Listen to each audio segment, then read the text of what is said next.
శ్రీ సాయిరామ్. చిన్న కథ ప్రథమ భాగం. సత్యమును కూడా జాగ్రత్తగా పాటించాలి. ఒక అరణ్యంలో ఒక ఋషి తపస్సు చేసుకుంటూ ఉండేవాడు. అతడు 2 నియమాల్ని దీక్షగా నిత్య జీవితంలో పాటించేవాడు. అవి సత్యం నాస్తి పరోధర్మః, సత్యమునకు మించిన ధర్మం లేదు. రెండవది అహింస పరమో ధర్మః, అహింస అన్ని ధర్మముల కంటే శ్రేష్టమైనది. ఇతని కీర్తిని సహించలేక ఒక అసూయపరుడు ఎట్లయినా అతని చేత అసత్యమును పలికించాలని, హింసను చేయించాలని నిర్ణయించుకున్నాడు.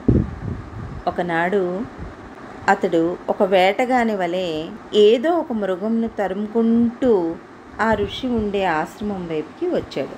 అతనికి తాను తరుముకుని వచ్చిన మృగము ఋషి ఆశ్రమంలో ఉంటుందని తెలుసు. ఏమీ తెలియని వాని వలె ఆ ఋషి వద్దకు వచ్చి, స్వామి, ఇటువైపు ఒక మృగము పరిగెత్తుకుని వచ్చింది, దాన్ని చూసారా అని ప్రశ్నించాడు. ఋషి ఆ మృగము తన ఆశ్రమంలోకి దూరటం చూచాడు. తానిప్పుడు ఏం చేయాలి అని ఆలోచించాడు. చూడలేదు అంటే అసత్యం ఆడినట్లే కదా, మరి చూశాను అంటే ఆ మృగమును ఇతడు పట్టి చంపేస్తాడు.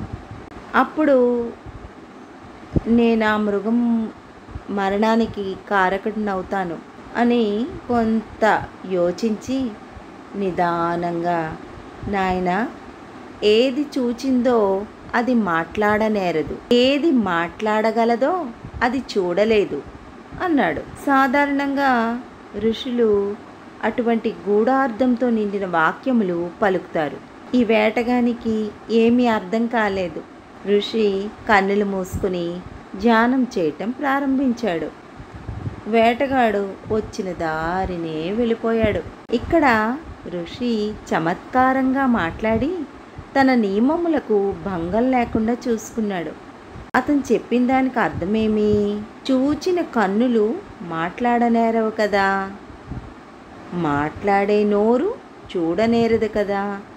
ఇదే విధంగా కొన్ని సంకట పరిస్థితుల్లో సత్యమును కానీ అసత్యమును కానీ ఏది చెప్పకూడదు.